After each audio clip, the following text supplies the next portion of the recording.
What's up, guys?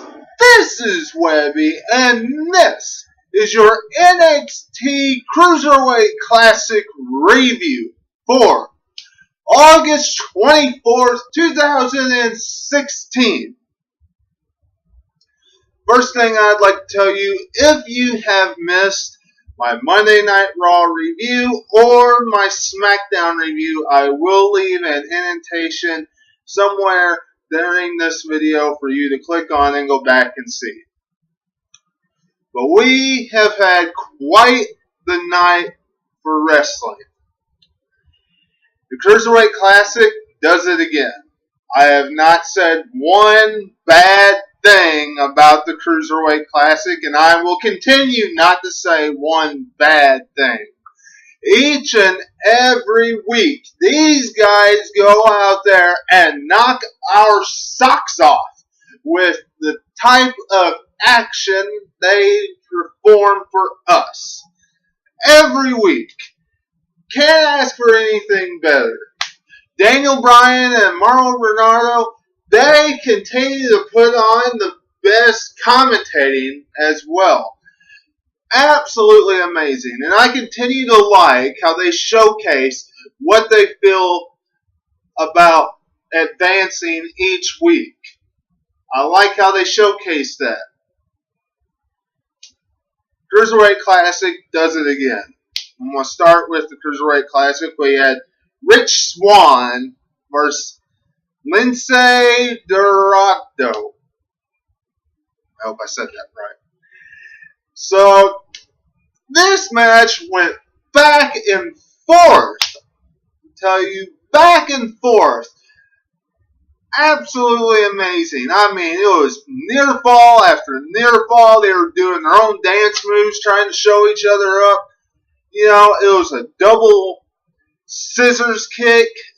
Both knocked each other out. I'm telling you, this went back and forth. A great opening matchup. Rich Swann ended up picking up the victory. Can't wait to see what he adds to either the NXT brand or to the Monday Night Raw Cruiserweight division in September. Either way, I think he will be a great asset to the WWE product because not only will he bring character, because he has kind of a okay character, I think, but also his wrestling ability will help out. I just hope that Monday Night Raw will treat the Cruiserweight matches the same way they treat the Cruiserweight Classic on WWE Network, and not have like 2 or 3 commercial breaks during the Cruiserweight matches on Raw, because if they do, that's just going to ruin the match. But I've already ranted about that before, and I'm not going to spend my time doing that on this video. So, that was a great opening matchup. Can't wait to see what Rich Swann brings to the table. I am sure Lince Dorado will get a spot either on NXT or on the Cruiserweight division on Raw. He will absolutely tear the house down also because he brings a lot of good style of wrestling to the product. And next we had Drew Gulak versus Zack Sabre Jr. This match went back and forth. This was a lot more, what I thought was more technical wrestling. Had a lot of submission holds, I noticed. Matter of fact, how he won, it was a submission hold reversed into a pinfall. Really, how Zack Sabre Jr. won. Yeah, it was a great matchup. It was a nice cool down match. You know, it wasn't extremely fast paced. You know, you kind of need that cool down match before you hit the main event. This was a great match to keep people in tune and into the actual tournament, but also to cool down leading up to the main event. but Zack Sabre Jr. Picked up the victory, and he has advanced in the Cruiserweight Classic. See what happens with that. And I am also impressed with that, and I hope that one of these two guys actually goes to Monday Night Raw for the Cruiserweight division. And a big reason why is because they can add some, it's a different style of Cruiserweight wrestling. When a lot of people think of Cruiserweight wrestling, they think of high, fast pace, jumping flips, that type of stuff, walking on the top ropes, jumping off, doing flips, scissor kicks, doing all that kind of stuff. These two, especially what I saw tonight, brought more of this kind of slower submission Cruiserweight type. It had submission holds into it. So it was a different type pace, and it was a different type of Cruiserweight wrestling. And I hope that WWE brings, a little bit of that too, not just the normal style that, we're all used to seeing. And in the main event, we had TJ Perkins versus Johnny Wrestling himself, Johnny Gargano. And this match went back and forth. This was a good match. I was surprised, actually, TJ Perkins walked out the victor in this. And I was surprised he got up when Johnny Wrestling picked him up and rammed TJ Perkins right into the middle turnbuckle. I mean, he just rammed him right to the middle turnbuckle. Absolutely amazing. Johnny Wrestling lost by submission because of the ankle lock. These guys went back and forth. TJ Perkins has a big future. I absolutely believe he has a big future, at least on the Cruiserweight division on Raw, more than likely. I don't know how much further he will make it in the Cruiserweight Classic because, I think that some of the other guys that are in it will end up being in the finals. But Johnny Wrestling has his spot on NXT, and I don't think that's going anywhere right now. So I can understand him losing tonight.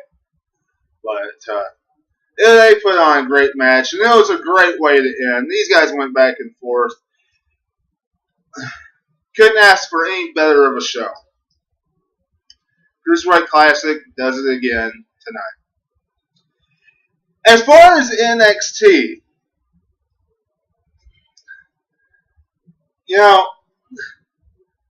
and I'm sure a lot of you are going to disagree with me, but I really do not care. Tonight, NXT, they used to pretty much show us what happened at NXT TakeOver Brooklyn. Which, I don't have a problem with that. I really don't. The problem that I have with it is the fact that the only way they showed us the entire time, pretty much, was just taking a look back at all the matches. And then showing us an interview on WWE.com, the winner or the loser. I mean, they showed us an interview of Bobby Roode. He was no surprise that he won. He's glorious, and he's here to make NXT glorious. They show the interview of Austin Aries, all irritated because Hideo Itami interrupted him at NXT TakeOver, and that Hideo Itami beat him up and did the GTS. And, they showed the main event, highlights of the main event, which they were all good packages. Don't get me wrong. They were all really good packages of what the matches were. I'm not saying they weren't. I'm just saying that, they could have done that with some of them, but some of them, I think, if they were going to highlight what happened at NXT Brooklyn or if the feuds were going to continue, they could have had like some of the stars come out and talk or have a match and interrupt and stuff like that. Instead, we just got a bunch of highlights from NXT TakeOver Brooklyn, which I don't know. I wish we would have got more than just that tonight. Other than that, we got Ty Dillinger versus Wesley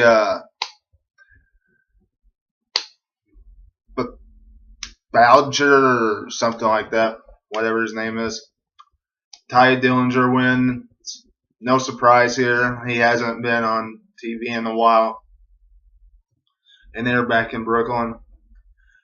So, and other than that, in the main event, I was actually very pleased with the main event. The Authors of Pain faced TM61, and I am high on the Authors of Pain.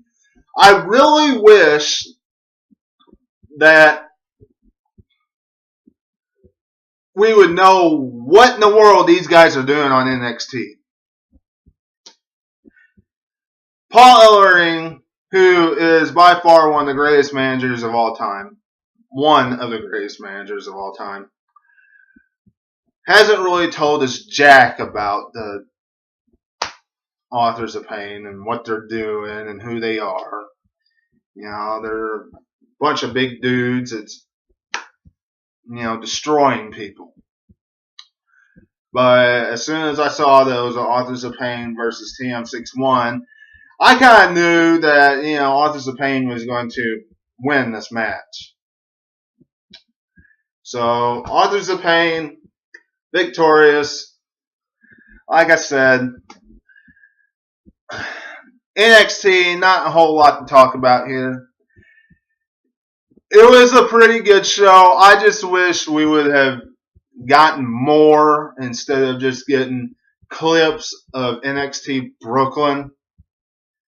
Because, I don't know, you could have showed what happened at NXT Brooklyn through like promos of like stars coming out or through matches and like the rivalries coming out and interrupting during the match and stuff like that. You could have done that, not just showing us highlights of all the matches. Because honestly, and this is not a knock to WWE Network, but everybody that watches NXT, watch NXT Brooklyn. Nobody different. Because most of the people that have the network are your hardcore base fans. And most of the fans that watch NXT, most of them, not all, but most of the fans that watch NXT are your hardcore wrestling fans. So, all you're doing is showing the same people what happened at NXT Brooklyn. That's all you're doing. So, y'all might be thinking that I am ranting on NXT tonight. I'm really not. I'm just telling you how I would have done it. I would have kind of mixed it up a little bit. Some of these matches you could have just shown the highlights of it. But anyway, so that's your NXT and Cruiserweight Classic review. If you like this video, hit that thumbs up. Leave your comments below. Subscribe. And if you've missed any of my videos this past week, Go back and check them out. And until I see you again, I'm Webby, and I'll catch you on the other side. Talk to you later.